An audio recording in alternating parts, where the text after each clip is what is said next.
እንግዲህ ዓለም በጣም በፍጥነት የተቀያየረች ነው። የኃይል አሰላለፉም ሙሉ በሙሉ እየተናጋ ነው። ታዲያ በዚህ ሁሉ መሃል ኢትዮጵያ የት ላይ ነው የምትቆመው? ዛሬም እንዳስሰው ይህን ወሳኝ ጥያቄ ነው። ሀገሪቱ ወዴት እያመራች ነው? የምትወስናቸው ውሳኔዎችስ ነገን እንዴት ነው የሚቀርጹት? እና ትልቁ ጥያቄ እዚህ ላይ ይመጣል። ሁሉም ነገር በሚናወጡበት በዚህ ዓለም ውስጥ አንዲት ሀገር እንዴት ነው አቋሟን አጽንታ እግሯን አጠንክራ የምትቆመው? ይሄ ለዛሬው ውይይታችን መሰረታዊ ጥያቄ ነው። እሺ፣ የኢትዮጵያን ወቅታዊ ሁኔታ ለመረዳት ሁለት ትልልቅ ግፊቶች ማየት አለብን። ልክ እንደ ሁለት ግዙፍ የሚጋጩ ሞገዶች አስቡት። አንደኛው ሞገድ ከሀገር ውስጥ የሚመነጭ ሲሆን፣ ሌላኛው ደግሞ ከውጭ ከዓለም አቀፉ ፖለቲካ የሚመታ ነው። እና የኢትዮጵያ ውሳኔዎች የሚቀረጹት ልክ በእነዚህ ሁለት ኃይሎች ግብግብ መካከል ነው። እስኪ መጀመሪያ ወደ ውጩ ከማማየታችን በፊት ወደ ውስጥ እንመልከት። ምክንያቱም የሀገር ውስጥ ጉዳዮች የኢትዮጵያን የውጭ ግንኙነት በጣም ነው የሚያወሳስቡት። ለምሳሌ አሁንም ድረስ እልባት ያላገኘው የትግራይ ጉዳይ አለ። በዛ ላይ ደግሞ ስለ ፌዴራሊዝም አወቃቀሩ፣ ስለ መንግሥት ሥልጣን ክፍፍሉ የሚነሱ ጥያቄዎች አሉ። እነዚህ ሁሉ ውጥረቶች የሀገር ውስጥ ሰላምን ብቻ አይደለም የሚፈትኑት፣ ኢትዮጵያ በዓለም አደባባይ ላይ የምትራምደውን እርምጃ ጭምር ነው የሚወስኑት። እንግዲህ ይሄ የውስጥና የውጭ ግፊት ኢትዮጵያን ብቻ ሳይሆን ብዙ በማደግ ላይ ያሉ ሀገራትን አንድ ትልቅ መስቀለኛ መንገድ ላይ ነው የሚያቆማቸው።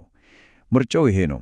ዓለም በሁለት ግዙፍ የኃይል ጎራዎች የተከፈለች ባለችበት ሰዓት የትኛውን ወገን ነው መያዝ ያለባቸው?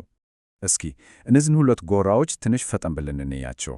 በአንድ በኩል በአሜሪካ የሚመራው ጎራ አለ። ዋነኛ ትኩረቱ በዴሞክራሲያዊ እሴቶች ላይ ነው።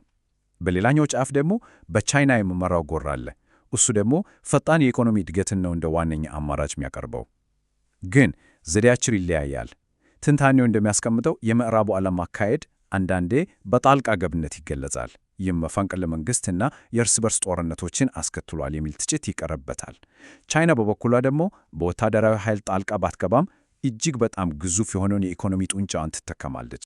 እና የችግሩ ዋናው ማጠንጠኛ እዚህ ጋር ይመጣል። ይሄ ጥቅስ እንዳለ ሆኖ እንደ ኢትዮጵያ ያሉ በማደግ ላይ ያሉ ሀገራት ለምንድን ነው በተሻለ የፖለቲካ ርዕዮተ ዓለምና በተሻለ የኢኮኖሚ ልማት ሞዴል መካከል እንዲመርጡ የሚገደዱት?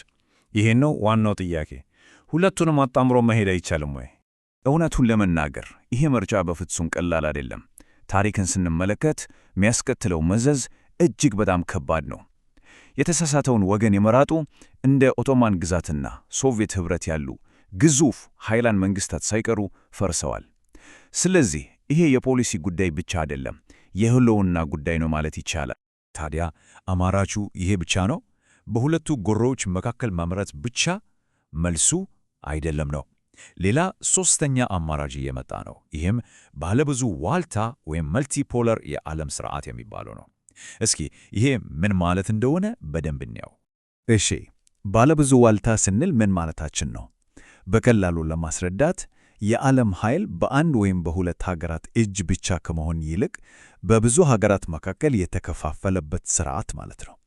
ልክ ኃይል እንደ ሩሲያ፣ ህንድ፣ ብራዚል፣ ቱርክ ባሉ ሀገራት መሃል ሲከፋፈል እያንዳንዱ የራሱ የሆነ የኃይል ማዕከል ሲፈጥር ማለት ነው። እንግዲህ የዚህ ሥርዓት ተስፋው ምንድን ነው? ለኢትዮጵያ እና ለመሰል ሀገራት ይሄ ማለት የበለጠ የመንቀሳቀስ ነፃነት ማለት ሊሆን ይችላል። ከአንድ ወይም ከሁለት ኃያላን ጋር ብቻ ከመጣበቅ ይልቅ ከተለያዩ ሀገራት ጋር አጋርነት መፍጠር ያስችላል። ይሄ ደግሞ የተሻለ የኢኮኖሚ ዕድል ብቻ አይደለም የሚከፍተው፣ ለሀገራቱ ባህልና ማንነትም የተሻለ ክብር ያስገኛል ተብሎ ይታሰባል።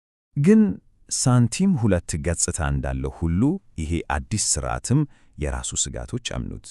ብዙ የኃይል ማዕከላት መኖራቸው በመካከላቸው ያለውን ፉክክርና ውድድር ሊያጦፉ ይችላል።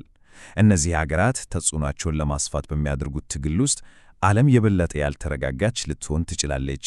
ይህ ውድድር ደግሞ ወደ ግጭት ሊያመራ እንደ የተባበሩት መንግሥታት ያሉ ዓለም አቀፍ ተቋማትንም ሊያዳክም ይችላል።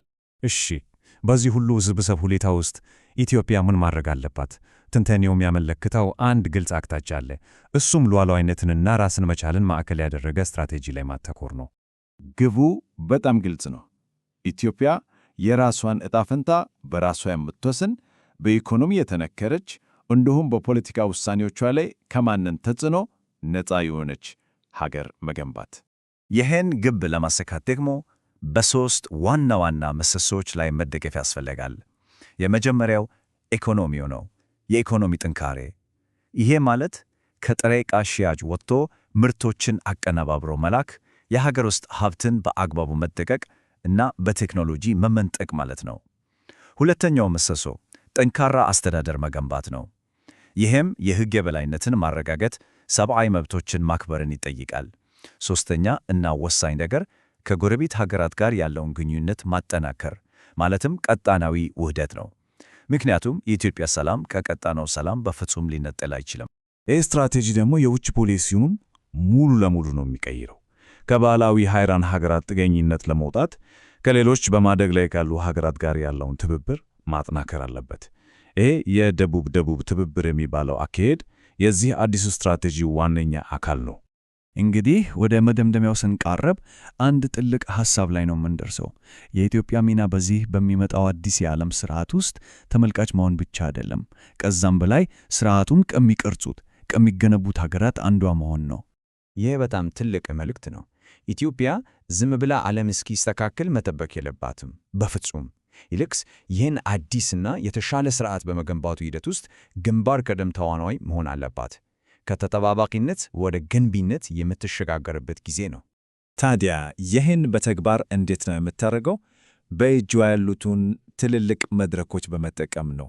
አስቡት፣ የአፍሪካ ህብረት መቀመጫዋ እዚሁ አዲስ አበባ ነው። ኢጋድ አለ፣ የአባይ ተፋሰስ የድርድር መድረኮች አሉ።